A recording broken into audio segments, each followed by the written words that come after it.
오늘도 주일을 맞이했습니다. 하나님께 감사하며 찬송하겠습니다.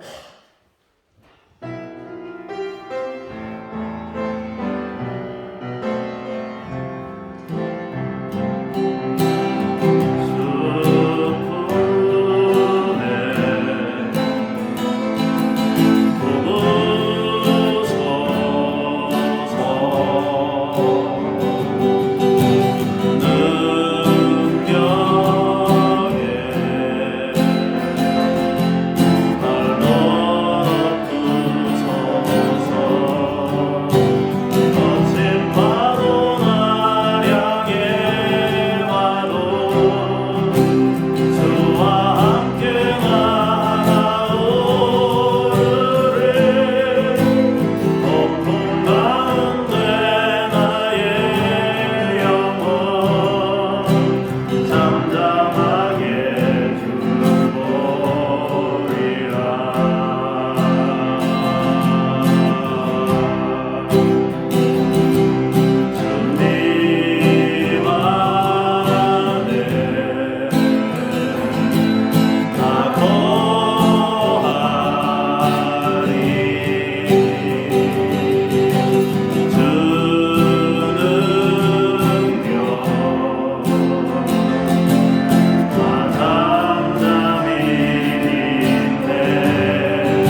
위하신 하나님께 감사하면서 응답송으로 하나님께 찬송하겠습니다.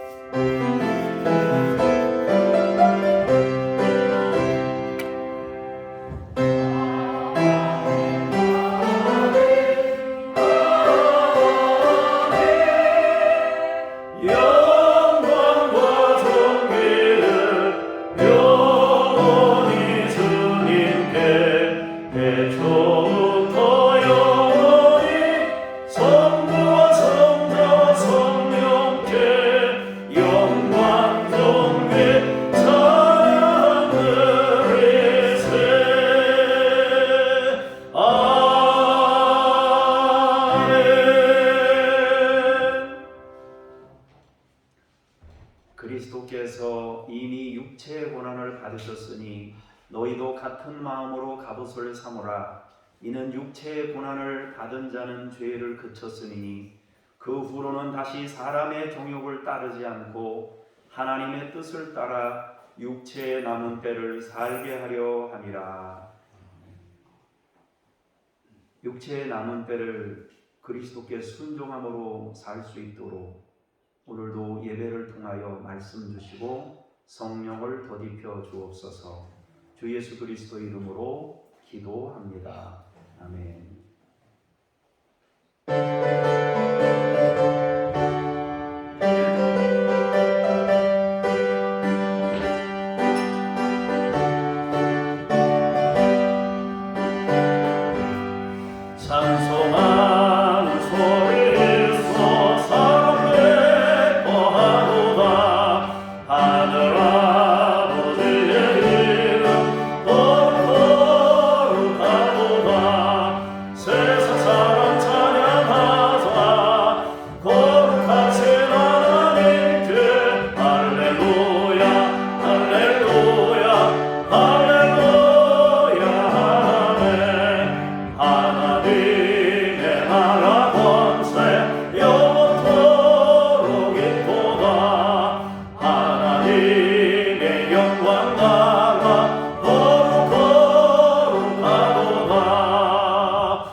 너는 나 외에는 다른 신들을 내게 두지 말라.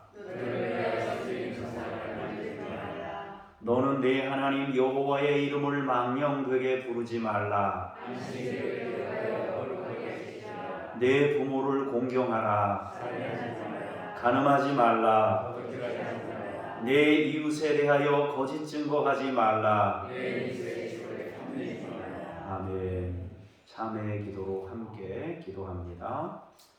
하나님의 진리를 깨달아 알기에 힘쓰지 아니하고 지금까지 우둔함과 몰기의 속에서 방황하고 있었나이다.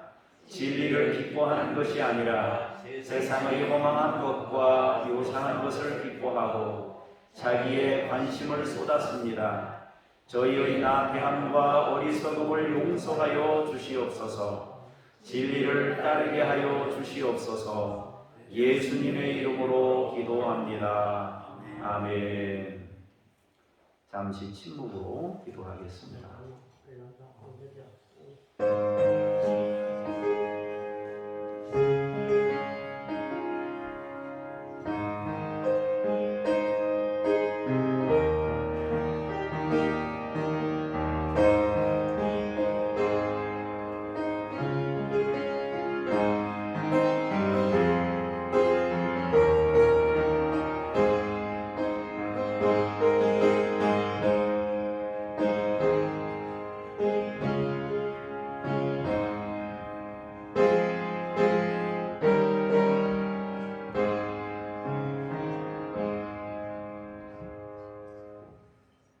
진리를 알지니 진리가 너희를 자유롭게 하리라.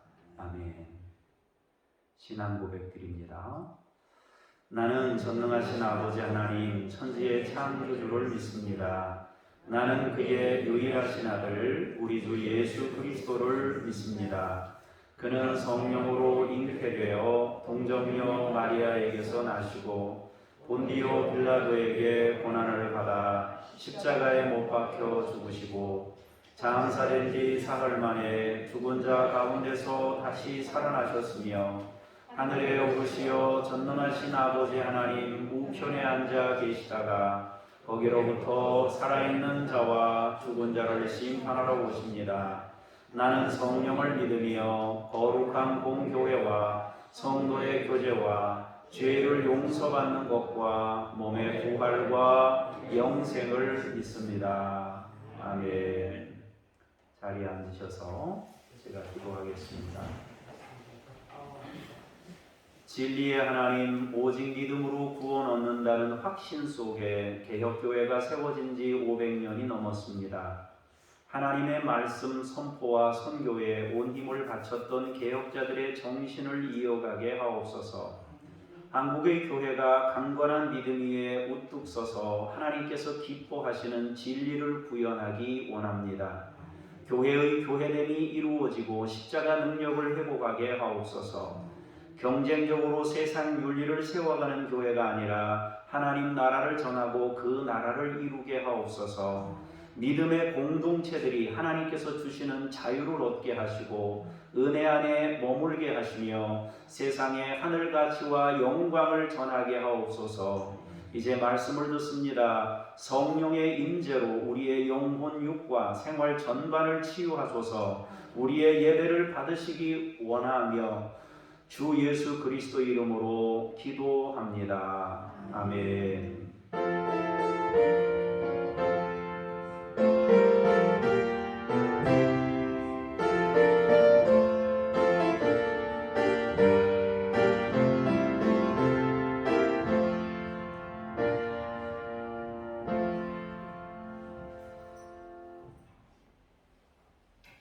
말씀 앞으로 나아가면서 쇠마 찬송 부르시겠습니다.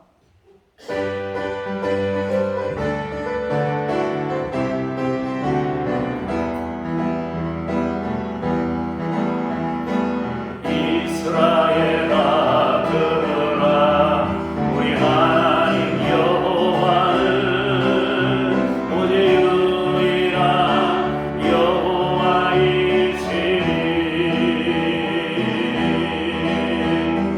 너는 마음을 다하고 뜻을 다하고 힘을 다하여 내 하나님 여호와를 사랑하라. 오늘 내가 내게 명하는 이 말씀을 너는 마음에 새기고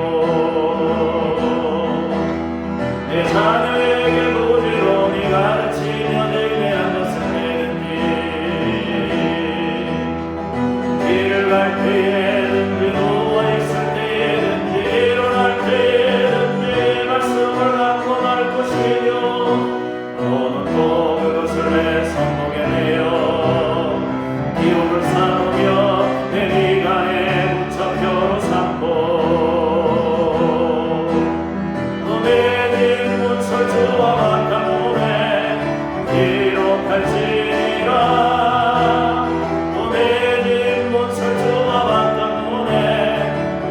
기록할지니라. 신명기 6장 4절 5절.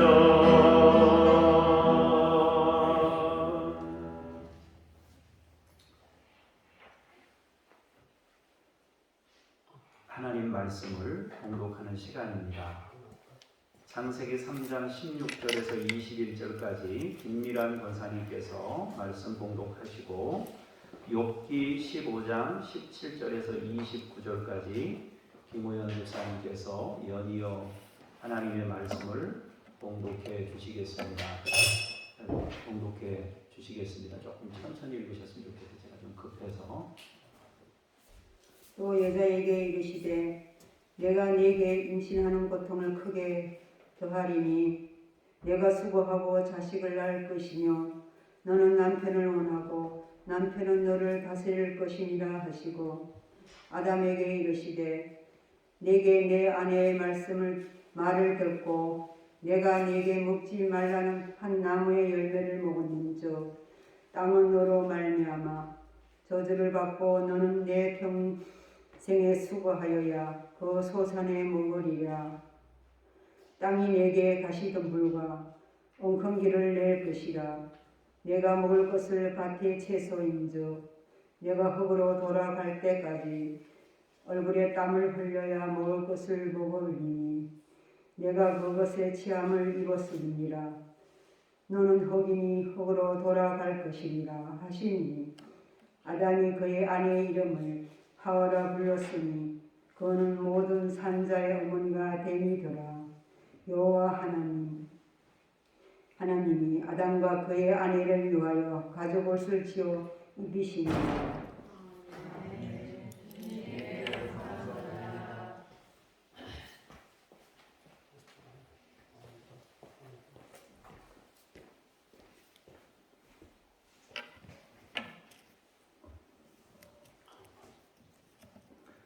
내가 네게 보이리니 내게서 들어라. 내가 본 것을 설명하리라. 이는 곧 지혜로운 자들이 전하여 준 것이니 그들이 조상에게서 숨기지 아니하였느니라. 이 땅은 그들에게만 주셨으므로 외인은 그들 중에 왕래하지 못하였느니라. 그 말에 이르기를 악인은 그의 일평생의 고통을 당하며 포악자의 횟수는 정해졌으므로 그의 귀에는 무서운 소리가 들리고 그가 평안할 때에 멸망시키는 자가 그에게 이르느니 그가 어두운 데서 나오기를 바라지 못하고 칼날이 숨어서 기다리느니라. 그는 헤매며 음식을 구하여 이르기를 어디 있느냐 하며 흑암의 날이 가까운 줄을 스스로 아느니라. 환난과 역경이 그를 두렵게 하며 싸움을 준비한 왕처럼 그를 쳐서 이기리라. 이는 그의 손을 들어 하나님을 대적하며 교만하여 전능자에게 힘을 가시하였음이니라.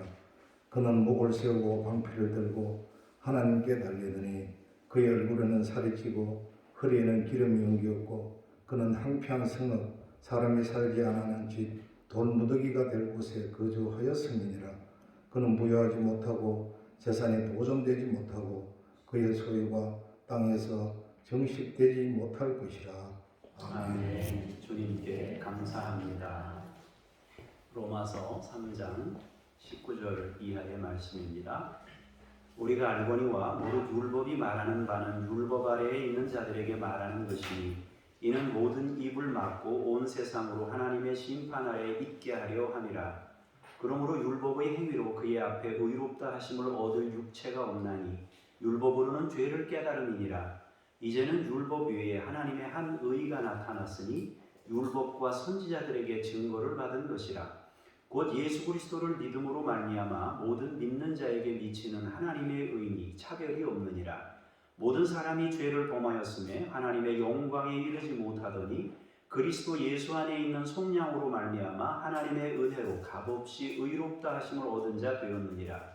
이 예수를 하나님이 그의 피로써 믿음으로 말미암는 화목제물로 세우셨으니 이는 하나님께서 길이 참으시는 중에 전에 지은 죄를 간과하심으로 자기의 의로우심을 나타내려 하심이니 곧 이때에 자기의 의로우심을 나타내사 자기도 의로우시며 또한 예수 믿는 자를 의롭다 하려 하심이라. 아멘. 주님을 찬미합니다. 아멘. 오늘은 하나님의 의에 대해서 함께 말씀을 나누겠습니다. 요즘 계속 우리가 욥기를 묵상하고 있습니다. 욥과 욥의 세 친구들의 반복된 대화를 통해서 하나님의 음성을 듣게 됩니다. 이 사람들이 같이 대화하는 내용을 살펴보면 긍정적으로 보면 이들이 대화를 하는 속에서 인생의 해답을 찾아가는 과정이다 이렇게 볼 수 있습니다. 그러나 또 부정적으로 보자면 그들의 논쟁은 무의미한 메아리처럼 들려지기도 합니다. 왜냐하면 이 사람들이 조금도 변화가 없이 같은 주장을 반복하고 있기 때문입니다. 시간이 지날수록 생각이 바뀌는 게 아니라 생각은 그대로 있고 말만 더 거칠어지고 대화의 강도가 더 과격해지는 모습을 보이기 때문에 그렇습니다. 그래서 긍정적으로 보자면 인생의 해답을 찾아가는 것 같은데 부정적으로 보자면 생각의 진전이 전혀 없이 대화만 거칠어지는 모습을 보이고 있습니다. 그들의 대화 혹은 논쟁은 그럴듯한 내용으로 가득 차 있습니다. 그런데 이 사람들의 고정된 가치는 조금도 앞으로 나아가지 못하고 있습니다. 자기들이 옳다고 생각하는 그것을 관철시키기 위해서 반복된 주장을 계속하고 있는 것입니다. 욥은 성실한 삶을 살았던 사람입니다. 그러던 어느 날 상상할 수 없는 시련을 겪게 되면서 요즘 사람들이 얘기하자는 멘붕 상태가 온 거예요. 원인과 이유를 전혀 알 수 없었기 때문입니다. 그런데 친구들은 원인을 욥이 악을 행하거나 죄를 지은 결과 때문이라고 생각하고 있습니다. 욥이나 친구들의 가치 기준은 그 상태 그대로입니다. 우리의 말이나 행동은 우리가 어떤 생각을 가지고 있느냐에 따라 영향을 받게 됩니다. 그러므로 우리의 말과 행동을 바꾸려면 우리의 생각을 바꿔야 말이 바뀌고 행동도 바뀌게 되는 겁니다. 사실 신앙이라는 것은요, 가치 변화입니다. 우리의 내면에서 가치가 어떻게 변하느냐에 따라서 말도 행동도 삶도 바뀌게 되는 것입니다. 만일 우리의 내면에서 가치 변화가 일어나지 못한다면 우리의 말과 행동은 변하지 않을 겁니다. 반복된 일을 그대로 계속하게 될 겁니다. 마치 욥과 친구들의 대화처럼 평행선을 만들 뿐입니다. 결국 우리는 우리의 가치를 바꿔야 된다는 이야기입니다. 여러분이 오늘 말씀을 통하여 우리의 생각을 바꾸게 될 수 있기를 바랍니다. 창세기 3장 16절에서 19절의 말씀을 먼저 보겠습니다. 하나님이 말씀하신 내용입니다. 시작. 또 여자에게 이르시되 내가 내게 임신하는 고통을 크게 더하리니 내가 수고하고 자식을 낳을 것이며 너는 남편을 원하고 남편은 너를 다스릴 것이니라 하시고 아담에게 이르시되 내가 내 아내의 말을 듣고 내가 내게 먹지 말라 한 나무의 열매를 먹었은즉 땅은 너로 말미암아 저주를 받고 너는 내 평생에 수고하여야 그 소산을 먹으리라. 땅이 내게 가시덤불과 엉겅퀴를 낼 것이라. 내가 먹을 것은 밭의 채소인즉 내가 흙으로 돌아갈 때까지 얼굴에 땀을 흘려야 먹을 것을 먹으리니 내가 그곳에서 취함을 입었음이라. 너는 흙이니 흙으로 돌아갈 것이니라 하시니라. 아멘. 성경 말씀 전체의 주제는 하나님 나라입니다. 그런데 궁금한 것이 있어요. 창세기 1장, 2장은 천지 창조의 내용입니다. 그리고 3장은 타락에 대한 내용을 말씀하고 있습니다. 성경은 모두 몇 권이라고 그래요? 66권이라고 그래요. 66권인데 성경이 66권인데 이건 무슨 뜻인가? 창세기 1장, 2장이 창조에 대한 내용이고 3장이 타락이에요. 그리고 나머지 성경은 66권이에요. 그럼 무슨 뜻이에요 이게? 인간의 역사는 결국 타락 이후의 역사를 담고 있다는 내용입니다. 성경 전체의 내용이 1장, 2장 빼고는 전부 인간의 타락상을 말하고 있다는 것입니다. 또 한 가지는 하나님의 역사는 그들을 회복하여 하나님 나라를 세우는 것입니다. 그것이 성경입니다. 그래서 창세기 3장 이후의 내용은 타락한 인간의 삶을 다루고 있습니다. 그리고 하나님께서는 그들을 향한 사랑과 긍휼을 베푸시며 구원을 이루고자 하시는 겁니다. 그러니까 성경에는요, 하나님 나라를 말하고 있는데 두 줄기가 흘러가고 있는 거예요. 하나는 하나님의 끊임없는 은혜로 구원을 이루려는 하나님의 역사가 있어요. 하나는 타락된 인간이 반복적으로 죄를 범하는 내용으로 구성이 되어 있는 것입니다. 그렇다면 타락 후에 하나님께서 인간에게 주신 말씀은 무엇이냐 하는 것입니다. 인간은 타락한 삶이지만 하나님은 구원을 향하십니다. 모든 말씀은 구원을 향해 있는 것입니다. 그러므로 여자에게 하신 말씀이나 남자에게 하신 말씀은 하나님께서 인간을 구원으로 안내하고 있는 것입니다. 그러면 하나님께서 어떤 말씀을 주셨나요? 여자에게 주신 말씀과 남자에게 주신 말씀이 있어요. 여자에게 주신 말씀 3가지입니다. 임신하는 고통을 크게 더하겠다 그러셨습니다. 2번째로는 수고하고 자식을 낳게 된다 그랬습니다. 3번째는 남편이 너를 다스린다 그랬습니다. 그럼 남편에게도 하나님께서는 말씀을 주셨습니다. 그럼 남편에게는 무슨 말씀을 주셨나요? 땅은 너로 인해 저주를 받는다 그랬습니다. 너는 수고해야 먹고 살 거다 그랬습니다.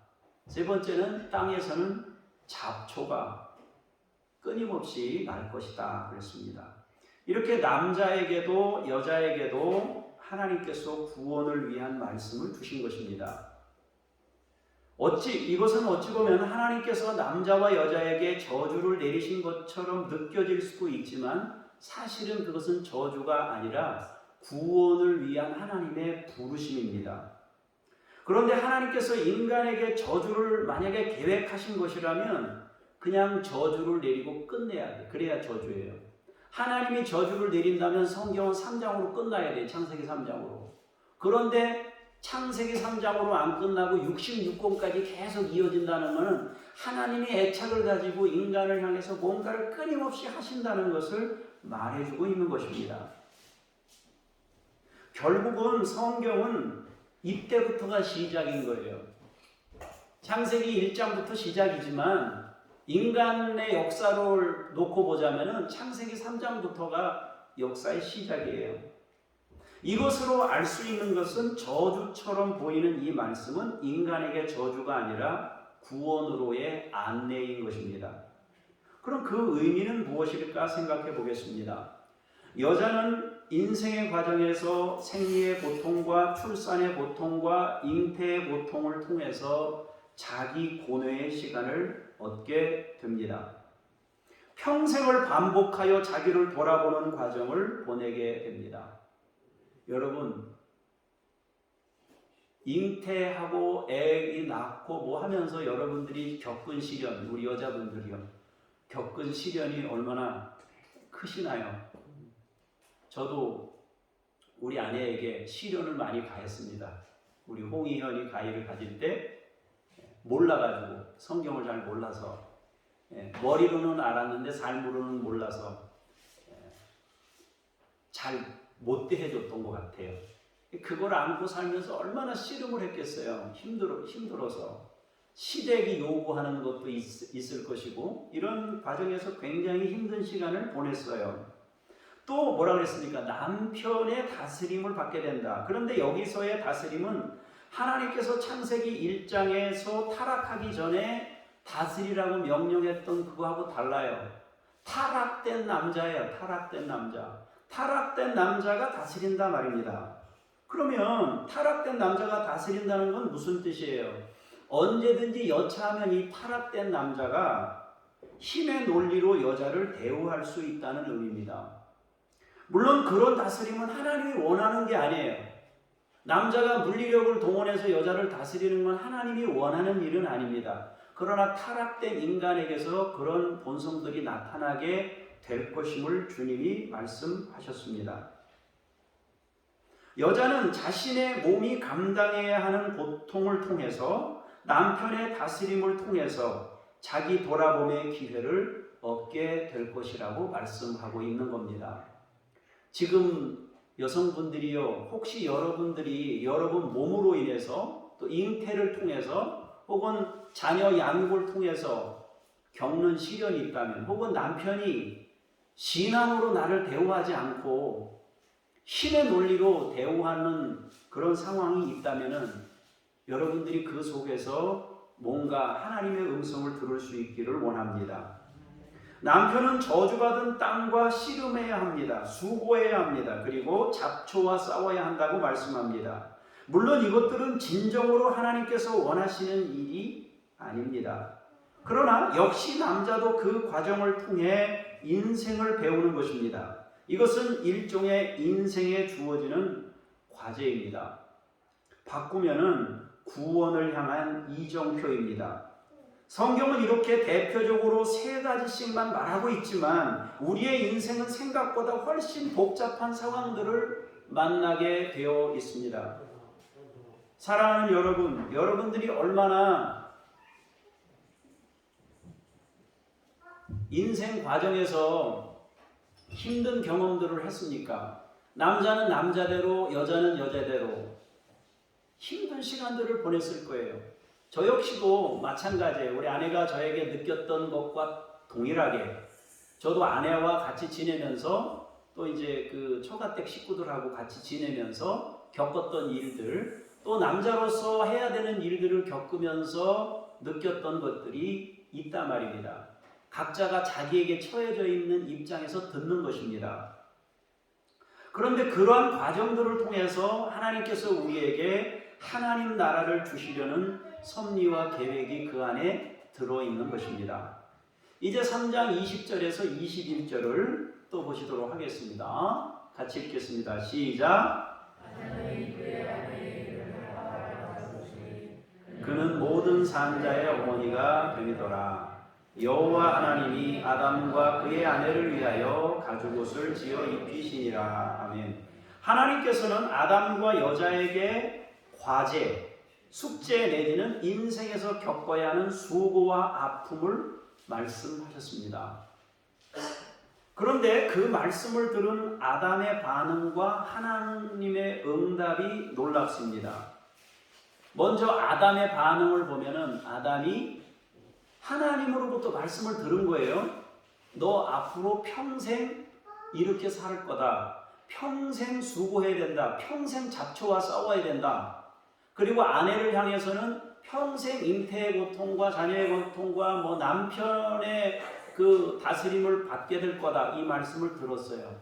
이 말씀을 듣고 나서 아담이 하나님께 어떤 반응을 보였습니까? 그의 아내의 이름을 하와라 불렀다 그랬습니다. 하와라는 것은 생명이라는 뜻입니다. 생명.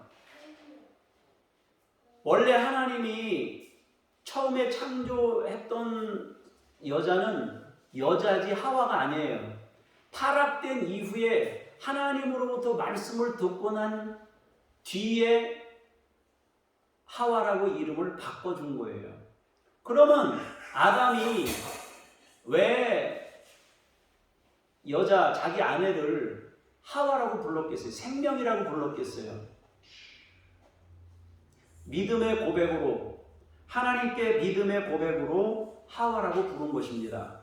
이제 하나님께서 이 말씀을 주셨기 때문에 그 말씀을 주신 것은 아예 우리를 저주로 죽이시는 게 아니라 말씀을 주신 것은 우리를 회복시키려는 하나님의 의지가 그 안에 들어있다는 믿음을 가지고 여자의 이름을 하와라고 붙여준 겁니다. 그랬더니 하나님께서 이 아담의 믿음의 고백을 통해서 가죽옷을 지어 입히신 것입니다.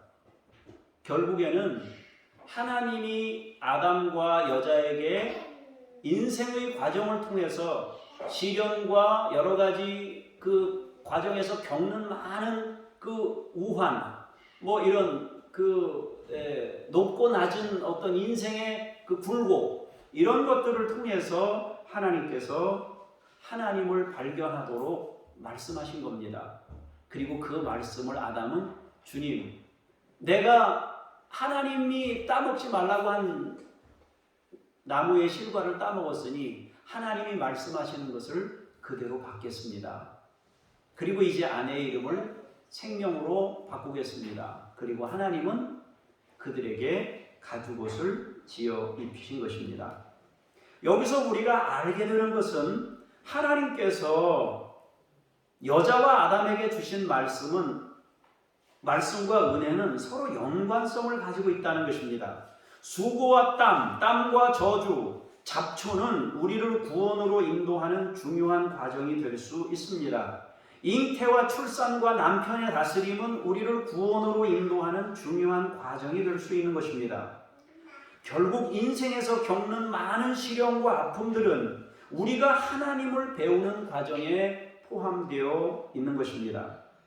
아담은 그 말씀을 믿음으로 받았습니다. 믿음으로 아내의 이름을 생명으로 짓습니다. 그리고 믿음의 응답을 받게 된 것입니다. 우리의 인생은 하나님을 찾아가는 과정입니다. 우리 자신의 한계를 깨닫고 은혜가 필요함을 배우는 시간인 것입니다. 여러분, 오후 예배 때 제가 잠깐 말씀드렸던 기억이 나는데요. 안 먹고 살 수 있으면 너무 편하고 좋겠다. 그런 생각이 들어요. 안 먹고 살 수 있으면 좋겠다. 안 먹고 살 수 있으면 좋지만 안 먹고 살면 사람이 폐인이 될 수밖에 없어요. 먹고 살아야 돼요. 먹고 산다는 건 뭐예요? 누군가 끊임없이 헌신해야 된다는 것입니다. 헌신이 있어야 살 수 있어요. 결국에는 먹고 살도록 하신 이유가 헌신을 가르치는 거예요. 다시 말하면 하나님이 하나님의 것으로 세상을 지으셨단 말이에요. 우리가 하나님을 배우도록 하나님께서 수고하고 애쓰고 먹고 마시고 할 수 있도록 허락하신 것입니다. 우리는 그 과정에서 섬기는 은혜를 받아요. 섬김 받는 누군가의 희생으로 우리가 살아가는 사랑을 받는단 말이에요. 그 사랑을 받으면서 사랑을 느껴요. 사랑을 주면서 사랑을 느껴요.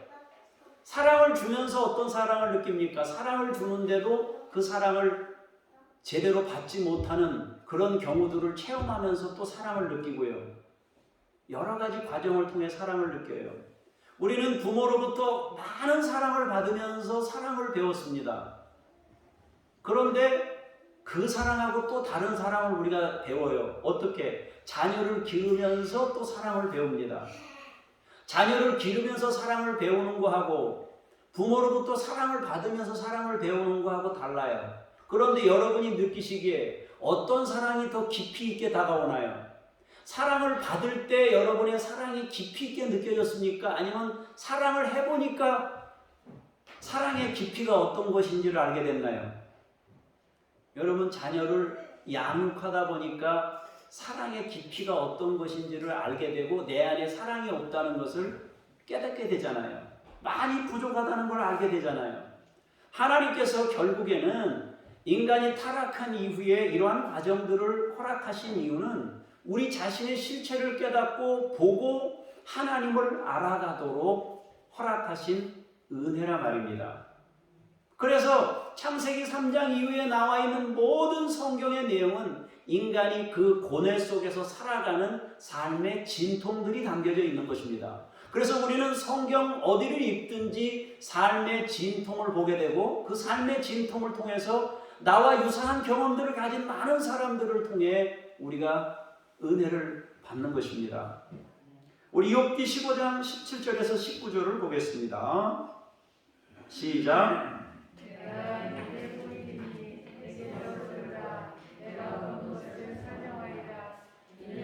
지혜로운 자들이 전하여 준 것이니 그들의 조상에게서 숨기지 아니하였느니라. 이 땅은 그들에게만 주셨으므로 외인은 그들 중에 왕래하지 못하였느니라. 아멘. 자, 우리가 욥기를 읽을 때마다 먼저 생각해야 하는 것이 있습니다. 그것은 욥이 아브라함이나 이삭과 같은 족장 시대의 사람이라는 것입니다. 우리가 창세기를 읽을 때하고 욥을 읽을 때하고 같은 선상에 놓고 읽어야 돼요. 그러니까 여러분들이 욥을 읽을 때는 아브라함, 이삭, 야곱 이 사람들을 생각하면서 욥을 읽으면 훨씬 더 그 동시대의 느낌을 살려서 볼 수가 있다는 것입니다. 자, 아브라함은 믿음의 조상입니다. 그리고 그 믿음의 계보를 잇는 역사가 창세기의 내용입니다. 그런데 욥기도 창세기의 문화와 배경을 가지고 있습니다. 창세기에서 하나님은 타락된 인류의 구원을 위해 특별한 사람을 부르시고 세우고 있어요. 그런 점에서 보면 욥을 창세기의 흐름으로 바라보는 것은 무리가 아닙니다. 욥기 15장은 엘리바스가 다시 욥에게 반론하는 내용입니다. 그는 자신의 체험을 말합니다. 자신이 배우고 확신한 것들을 욥에게 설명합니다. 나는 지혜로운 자들에게 배웠다. 우리 조상들에게 배웠다. 귀한 것들을 내가 배워서 알고 있다. 그러면서 지혜를 욥에게 제시하고 있습니다. 그런데 이 엘리바스는 어디 사람이라고 얘기했습니까? 엘리바스가 어디 사람이라고 그랬어요? 대만 사람 엘리바스라고 그랬잖아요. 그죠? 대만 사람은 어디 지역을 말하느냐 하면 에돔 지역을 말합니다. 외인이 드나들지 않았던 평화로운 지역에서 평화의 시대를 살았다고 합니다. 나는 조상들로부터 지혜를 배웠는데 우리 지역은 대만 지역인데 거기는 평화로운 나라였다. 그 얘기를 하는 거예요. 그런데 그 모든 이유가 조상들로부터 물려받은 전수받은 지혜 때문이었다라고 이 사람이 얘기하는 겁니다. 그렇다면 그 지혜가 무엇일까요? 조상들로부터 들었던 지혜가 뭐냐 하는 것입니다. 욥기 15장 20절에서 24절입니다.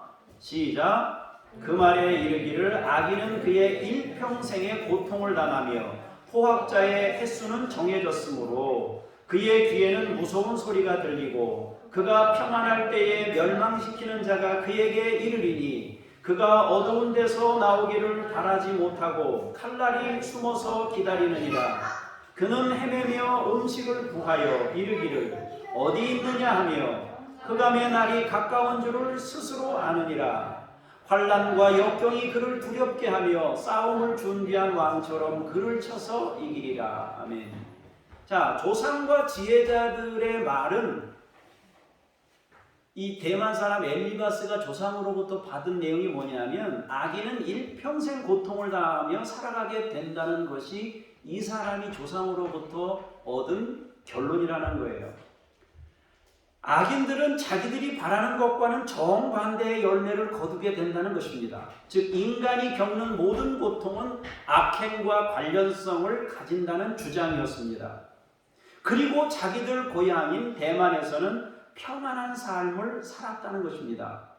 다시 말해서 에돔 지역에서 자기 인생에서 전쟁이나 이런 고통 없이 아무 침략이나 이런 고통 없이 평안하게 잘 살았는데 그건 조상들로부터 물려받은 지혜 때문이었는데 우리 지역에 살고 있는 사람들이 악을 저지르지 않고 평안하게 잘 살았다.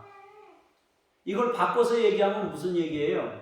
욥이 지금 네가 고통받는 것은 네가 악을 많이 행했기 때문에 지금 이 시련을 겪고 있는 것이다. 이 얘기를 지금 엘리바스가 하고 있는 것입니다.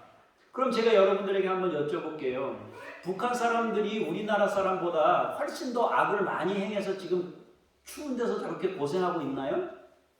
우리보다 더 막 못된 마음을 많이 품고 남을 해치는 이런 것들을 많이 행해서 저러고 있나요?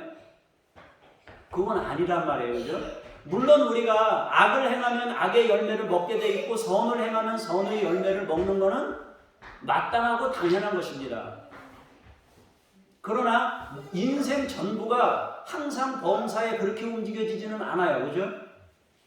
자, 이제 25절에서 29절을 조금 더 읽어보겠습니다. 시작.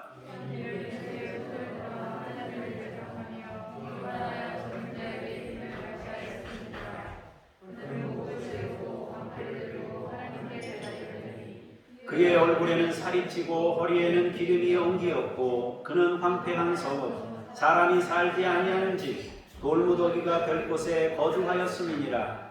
그는 부유하지 못하고 재산이 보존되지 못하고 그의 소유가 땅에서 증식되지 못할 것이라. 아멘. 엘리바스는 이제 좋지 않은 열매를 거둔 이유를 말합니다. 악인은 손을 들어 하나님을 대적하고 교만하고 전능자 앞에서 힘을 과시했기 때문에 그렇다는 거예요. 그렇게 하나님을 향해 교만을 나타낸 결과로 불행한 열매를 얻게 되었다는 것입니다. 많은 것들을 빼앗기고 무너져 재기할 수 없는 패망을 맛보게 되었다는 것입니다. 이것이 엘리바스가 가진 내면 세계의 가치였습니다. 그런데 우리가 욥기를 읽으면서 부정할 수 없는 것은 이런 사고는 엘리바스만 가진 것이 아니었어요. 욥의 세 친구가 똑같이 권선징악의 어떤 그런 사고를 가지고 있는 거예요. 그리고 그 대화를 전개할 때 그 마음을 가지고 대화를 계속 전개했습니다. 심지어 욥도 선을 행하면 복이 오고 악을 행하면 저주를 받는다는 생각을 가지고 있었습니다. 다만 지금 자신에게는 그 원칙이 깨어진 것 때문에 혼란을 겪고 있는 것입니다. 원칙이 깨진 것 때문에 혼란을 겪고 있어요. 자기가 하나님 앞에 충성을 다하고 헌신하고 열심을 다했는데 재앙이 자기에게 온 거 아닙니까? 그러니까 원인을 모르는 거예요. 자기가 왜 이런지를 모르고 고민하고 있는 거예요. 그게 원래 욥도 그렇고 욥의 세 친구도 그렇고 똑같은 생각을 가지고 있었는데 네 사람이 다 같은 생각을 가지고 있었는데 욥이 시련을 겪으면서 이게 아닌 경우도 있구나 하는 걸 알게 된 거예요. 그러나 세 친구는 여전히 그 생각을 가지고 대화를 하다 보니까 욥이 교만해 보이는 것입니다. 그런데 우리가 욥을 통해서도 아브라함을 통해서도 말씀하시던 동일한 하나님의 음성을 듣게 되는 것이 있습니다. 그것이 뭐냐 하면 바로 믿음과 은혜입니다. 권선징악의 개념을 뛰어넘는 하늘 가치를 전하고 있습니다. 사실은 우리도 선을 행하면 복을 받고 악을 행하면 저주를 받는다는 기본적인 생각을 우리가 가지고 살아갑니다. 맞는 말이에요. 하지만 우리가 여기서 한 가지 생각하고 넘어가야 할 부분이 있습니다. 그것은 이들이 생각하고 있었던 선과 악이 무엇이냐 하는 것입니다. 사랑하는 여러분, 여러분은 선이 무엇이라고 생각합니까? 성경은 하나님이 선이라고 말씀하고 있습니다. 바꾸면 사랑과 은혜가 선이라는 것입니다. 우리는 욥기를 읽으면서 점점 대화가 논쟁이 되어 가고 서로 자기 논리가 옳다는 것을 증명하기 위해 다투고 있는 것을 봅니다. 이들의 내면은 자기 의로움 내지는 그래도 내가 옳다는 것을 말하고 있습니다. 이들은 영적으로 앞선 모습을 가진 사람들이었습니다. 그러나 하나님께서는 그들을 더 깊은 진리의 자리로 인도하십니다. 진정한 구원이 있는 은혜의 자리입니다. 사람을 품는 자리, 자기 의로움이 아닌 하나님의 의로움을 향한 부르심입니다. 우리가 지난주에 말씀드린 것처럼 감사가 무엇인지 설명하는 것보다 감사한 상태에 이르는 것이 훨씬 중요하다고 그랬습니다. 여러분, 선생님이 두 사람이 있어요.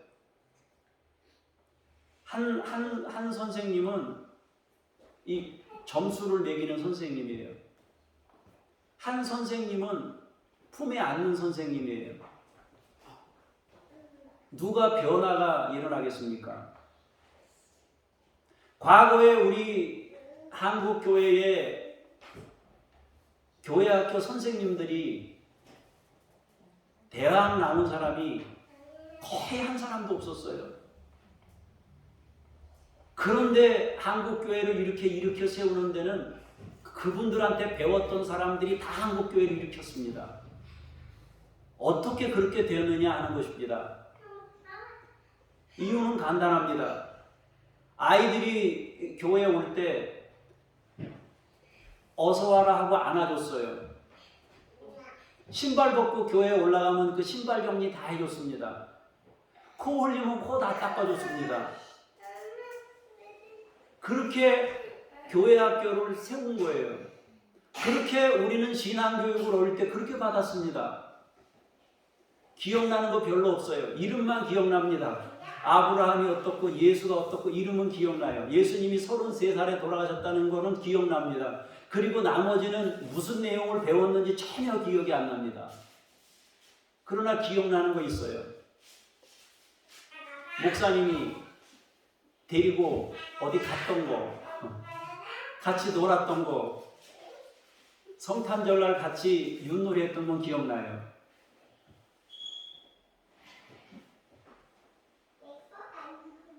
몇 점 맞았는지를 알려주는 거, 잘했는지 잘못했는지를 알려주는 거, 뭐가 옳은지를 알려주는 것도 중요하지만 한번 안아줄 수 있는 것이 훨씬 더 중요한 것일 수 있다는 것입니다. 죄와 악이 무엇인지 알려주는 것과 죄에서 자유를 얻게 하는 것은 다른 문제입니다. 율법적인 접근은 어떤 경우에도 해방을 주지 못합니다. 여기서 욥기 16장의 말씀을 잠깐 보고 가도록 하겠습니다. 같이 읽겠습니다. 16장 19절에서 21절입니다. 시작.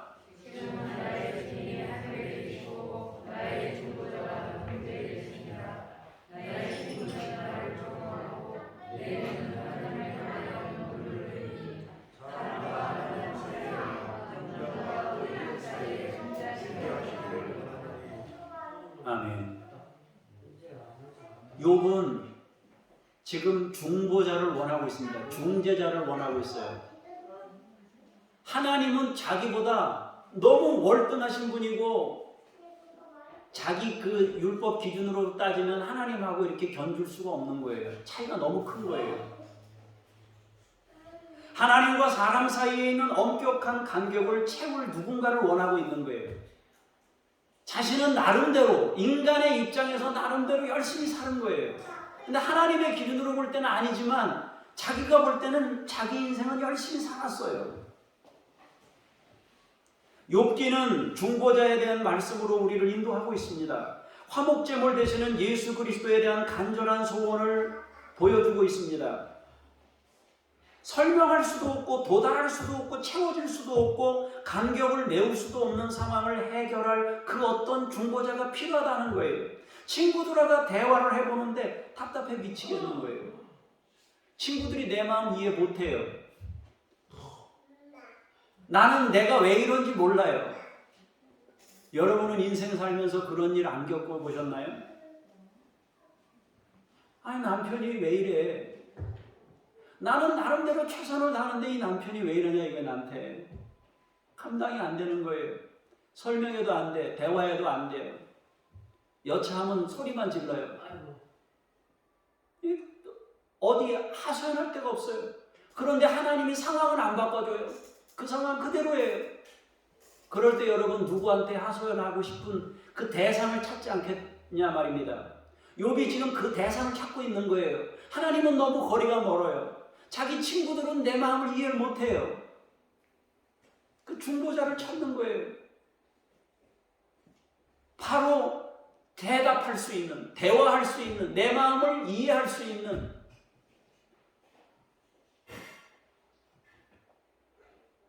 욥은 시련 속에서 그리고 친구들과의 대화 속에서 자신의 답답함을 해결할 수 있는 친밀한 영적 존재를 갈망하고 있는 거예요. 너무 월등한, 너무 초월적인 하나님 말고 가까이서 자기 마음도 다 헤아려 줄 수 있는, 쉽게 말하면 할아버지 같은. 아버지 그러면 왜? 하고 엄마들은 보통 사탕, 아이스크림은 안 사줍니다. 이빨 썩을까봐. 할아버지한테 떼쓰면 사줍니다. 못 이겨요. 그 사랑의 크기가 안 되는, 감당이 안 되는 거예요. 그래서 해준단 말이에요. 부모 안 해준단 말이에요. 욥에게 그런 사람이 필요한 거예요. 그 메시아에 대한 열망을 가르치고 있는 겁니다. 내 사정을 있는 그대로 하소연할 대상을 원하고 있습니다.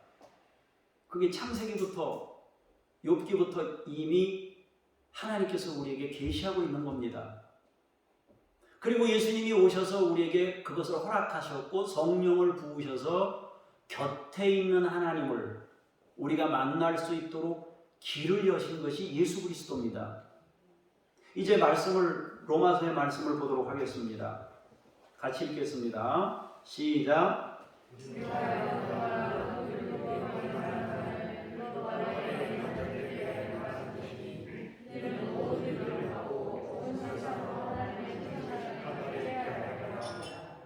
그러므로 율법의 행위로 그의 앞에 의롭다 하심을 얻을 육체가 없나니 율법으로는 죄를 깨달음이니라. 이제는 율법 외에 하나님의 한 의가 나타났으니 율법과 선지자들에게 증거를 받은 것이라.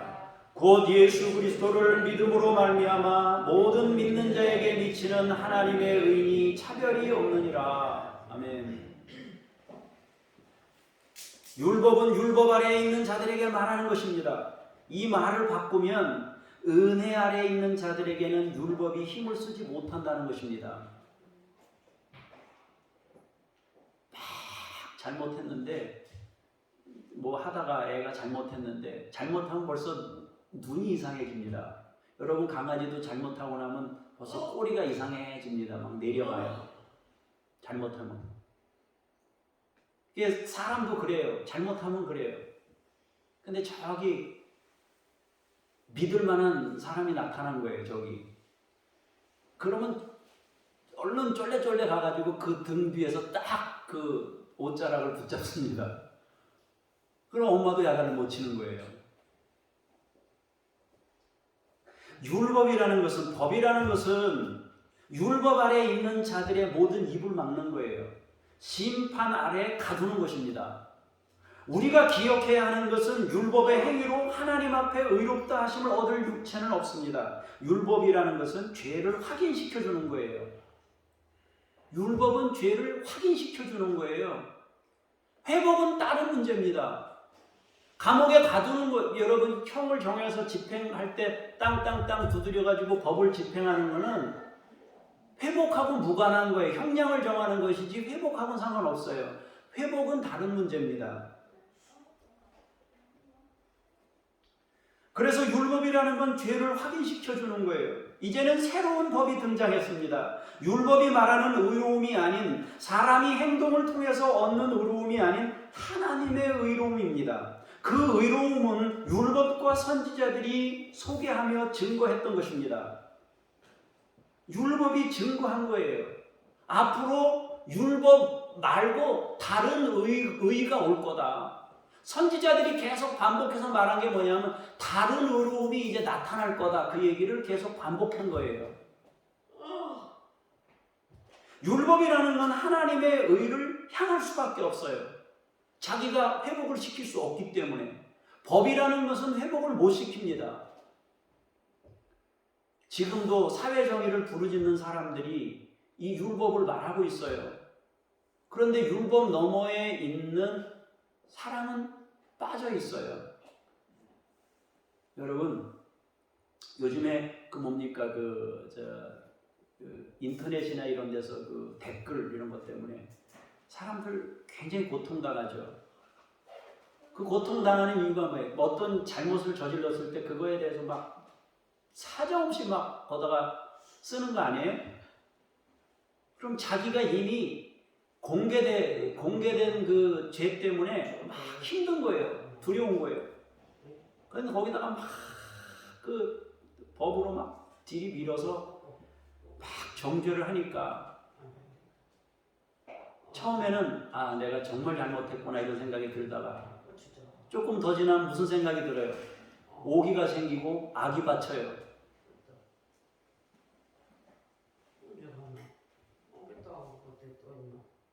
이제 선지자들이나 율법이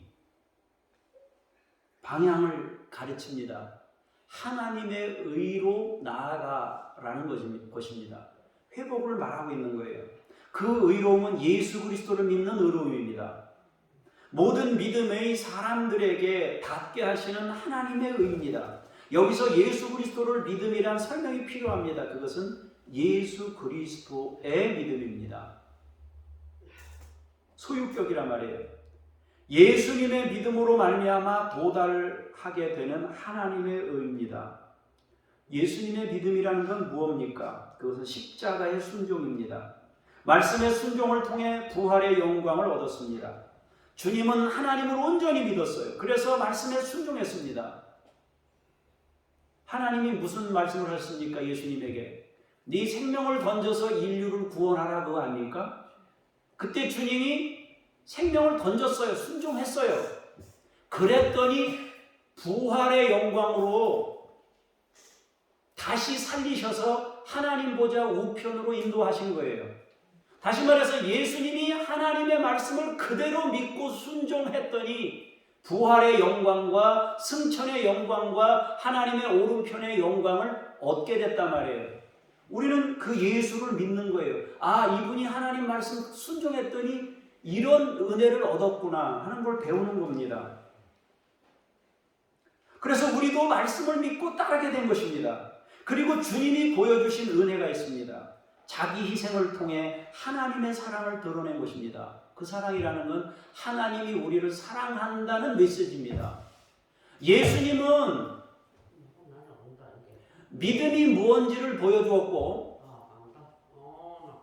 하나님을 어떻게 믿어야 되는지를 가르쳐 주셨고 동시에 예수님은 하나님이 우리를 얼마나 사랑하는지를 생명을 던지는 것을 통해서 보여주었단 말이에요. 우리는 하나님을 믿는 것이고 하나님의 사랑을 믿는 것입니다. 사람들이 그럽니다. 예수 믿으면 구원 얻는데, 예수 믿으면 구원 얻는데 어떻게 믿어야 되는데, 예수 믿습니다. 나는 예수님 믿습니다. 그럼 구원 받는데요. 그렇지가 않습니다. 우리는 예수님께서 보여주신 믿음을 보고 믿는 것이고 주님이 드러내신 하나님의 은혜를 알고 그것을 믿는 것입니다.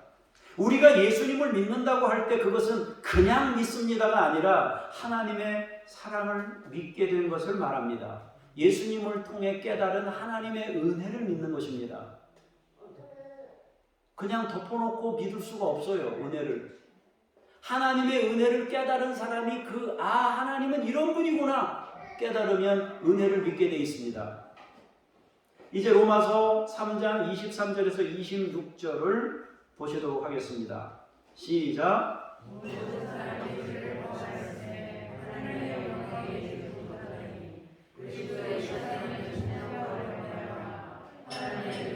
값없이 의롭다 하심을 얻은 자 되었느니라.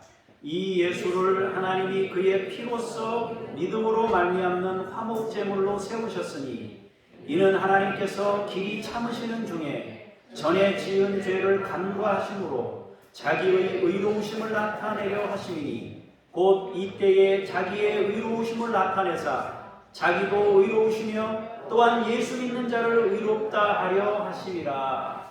아멘. 하나님의 의는 은혜로 값없이 주시는 의입니다. 은혜로 의로워지는 것이고 값없이 주어지는 것입니다.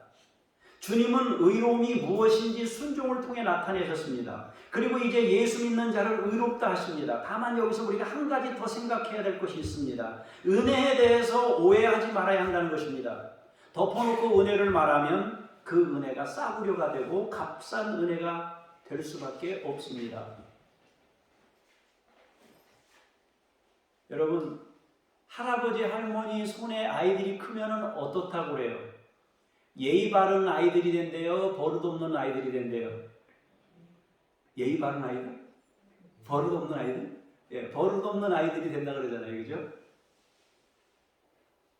그런데 부모하고 키우면, 부모 밑에서 크면 율법적인 자녀가 되는 거예요. 그러면 어떻게 하면 이 자녀가 건강하게 잘 클 수 있을까요? 부모와 할아버지 할머니 영향을 같이 받으면 제일 좋은 거예요. 왜 그럴까요? 율법과 은혜를 동시에 배우기 때문에. 율법을 배운 다음에 내가 죄인이구나. 법의 잣대에 들이 내가 죄인이구나 하는 걸 처절히 느낀 다음에 은혜를 입으면 그 은혜가 비싼 은혜가 됩니다. 그런데 덮어놓고 은혜를 받으면 싸구려 은혜가 됩니다. 하나님께서 은혜를 가르치시기 전에 남자에게 3가지, 여자에게 3가지 주신 이유가 그것입니다. 인생을 통해서 우리는 어떤 시련을 겪을 때마다 씨름합니다. 내가 혹시 죄를 졌나? 혹은 내가 성격이 좀 모자란가? 내가 좀 부족한가? 왜 남편이 나한테 이런 반응을 보이지? 왜 직장에서 이런 시련이 나에게 주어지지? 고민합니다.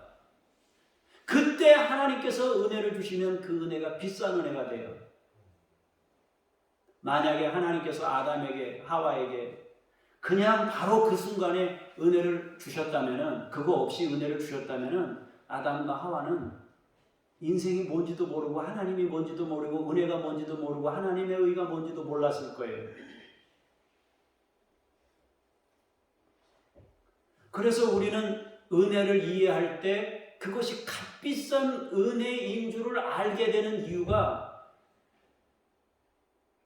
율법을 통해서 죄인임을 확인한 사람들, 그 사람들이 은혜를 배우는 거예요.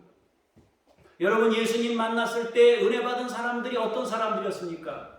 죄인으로 태어나고 장애를 가지고 태어났던 사람들, 맹인으로 태어난 사람들, 안진뱅이, 저는 자들, 그런 사람들이 그 시대에 어떤 대접을 받았습니까? 병신이란 대접을 받았습니다. 죄 가운데 태어났다고 그랬습니다.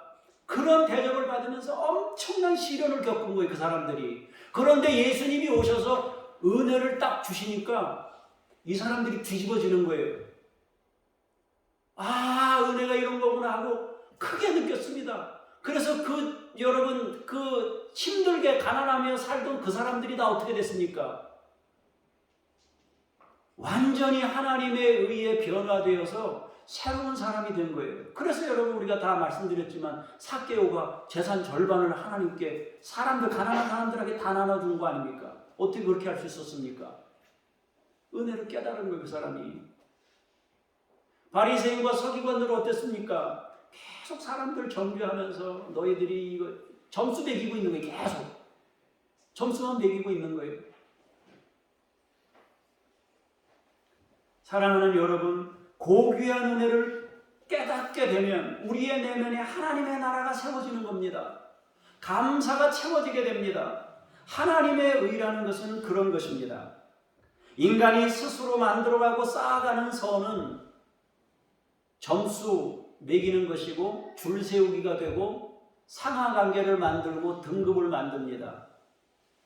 그러나 그 속에서, 인생의 고뇌 속에서 자기를 깨닫고 은혜를 받게 되면 비로소 그 안에 은혜의 물줄기가 흐르면서 감사가 채워지고 기쁨이 채워지고 내 삶의 의미를 발견하게 되고 감동으로 인생을 살게 되는 겁니다. 작은 것 하나에도 감사하게 되고 그것 때문에 하나님을 찬양하게 될 수 있다는 것입니다. 여러분 모두 하나님의 의에 이룰 수 있는 귀한 분들이 되시기를 축복합니다. 기도하겠습니다. 타락된 아담과 여자에게 하나님께서 말씀을 주십니다. 인생 과정을 통한 고뇌 속에서 자신을 보게 하시고 은혜를 발견하도록 선물을 주셨습니다. 아버지 하나님, 우리가 은혜를 알기를 원합니다. 동시에 우리의 인생 많은 과정을 통해서 섬기고 섬김받고 또 시련 속에서 견디고 하는 과정을 통해서 하나님의 은혜가 더욱 값지게 다가올 수 있기를 원합니다.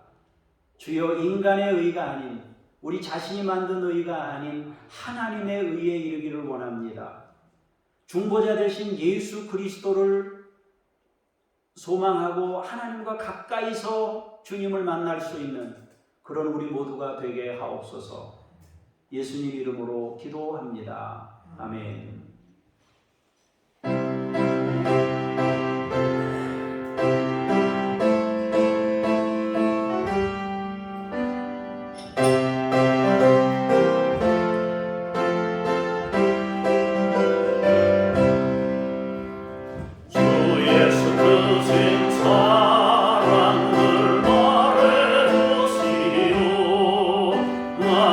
항상 듣던 말씀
욥이 이해할 수 없는 인생을 맞닥뜨렸을 때 중보자 예수를 기대하고 가까이서 부를 수 있는 주님을 원했습니다. 아버지, 우리 인생 가운데에서도 그렇게 많은 과정 속에 주님을 기대하고 주님을 찾습니다. 오늘도 주님을 찾는 사람들이 주 앞에 예물을 드리며 하나님의 은혜를 구합니다. 주께서 사랑하는 믿음의 식구들에게 하늘의 은혜를 부어주시고 인생에 주어진 많은 과정들을 감당하면서 그 속에서 주의 음성을 들을 수 있도록 지혜와 명철을 주시고 성령의 도우심으로 살아가도록 힘 주시옵소서. 주 예수 그리스도 이름으로 기도합니다. 아멘. 하늘에 계신 우리 아버지, 아버지의 이름을 거룩하게 하시며 아버지의 나라가 오게 하시며 아버지의 뜻이 하늘에서와 같이 땅에서도 이루어지게 하소서. 오늘 우리에게 일용할 양식을 주시고 우리가 우리에게 잘못한 사람을 용서하여 준 것 같이 우리 죄를 용서하여 주시고 우리를 시험에 빠지지 않게 하시고 악에서 구하소서. 나라와 권능과 영광이 영원히 아버지의 것입니다. 아멘.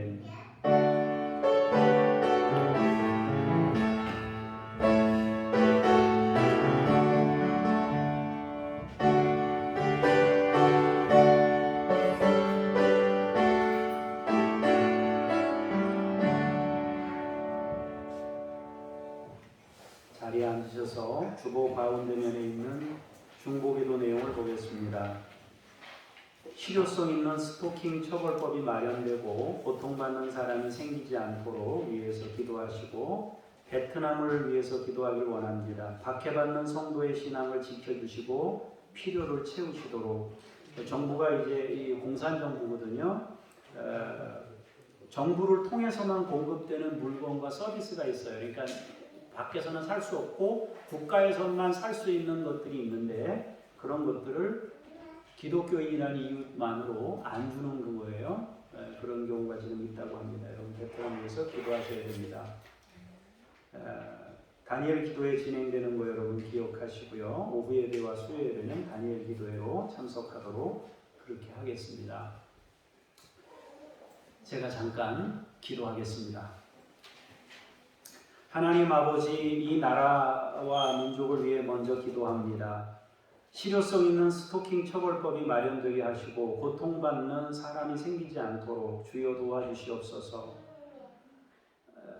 내가 원하는 일 때문에 다른 사람의 자유를 억압하거나 다른 사람의 생각을 지배하려는 이런 잘못된 생각들을 버리게 하시고 아버지, 어려움 당하고 있는 사람들을 국가가 보호하고 우리가 또 같이 기도하며 보호할 수 있도록 함께하여 주시옵소서. 베트남을 축복하며 기도합니다. 공산정부가 기독교인들을 향해 마땅히 지급되어야 될 물건이나 서비스 혜택을 주지 않고 박해하고 있습니다. 우리 믿음의 식구들이 신앙을 지킬 수 있게 하시고 그 필요가 채워지도록 주께서 은혜 베푸시옵소서. 다니엘 기도회가 진행되고 있습니다. 하나님 아버지, 진행되는 동안 큰 은혜 받게 하시고 모든 강사님들 어려움 당하지 않게 하시고 또 하나님을 체험했던 것을 함께 나눌 때 우리가 같이 더불어서 은혜를 경험할 수 있게 해 주시옵소서. 하나님 아버지, 이성희와 북한 어린이들을 주의 이름으로 축복합니다. 아버지 도와주시고 이들을 믿음으로 양육하소서.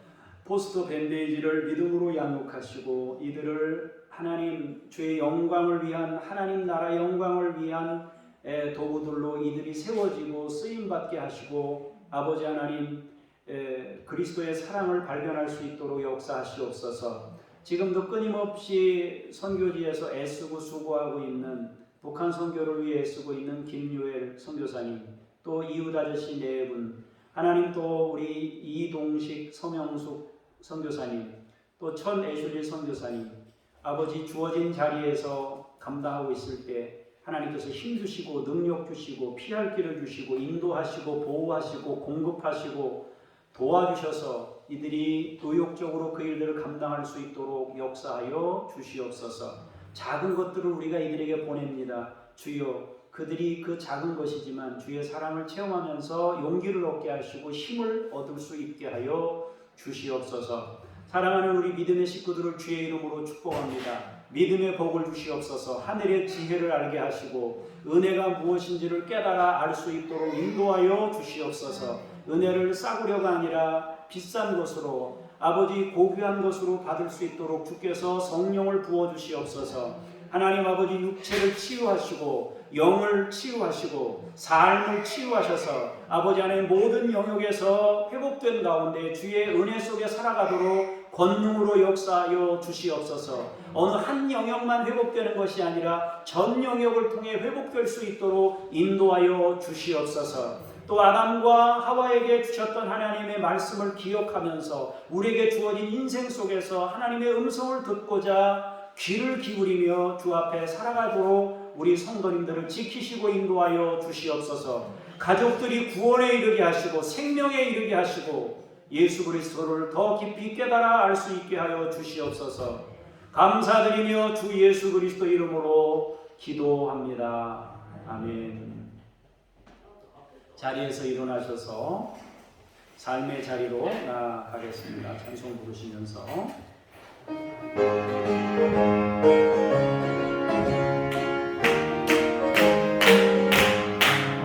내가 매일 기쁘게 술래의 길 행하면 주의 팔이 나를 안보하니요. 내가 주의 큰 복을 받는 참된 비결은 주의 영이 함께하리라. 성령의 계시네 할렐루야 함께하시네. 좁은 길을 걸으며 만나 기뻐하는 것 주의 영이 함께하리라.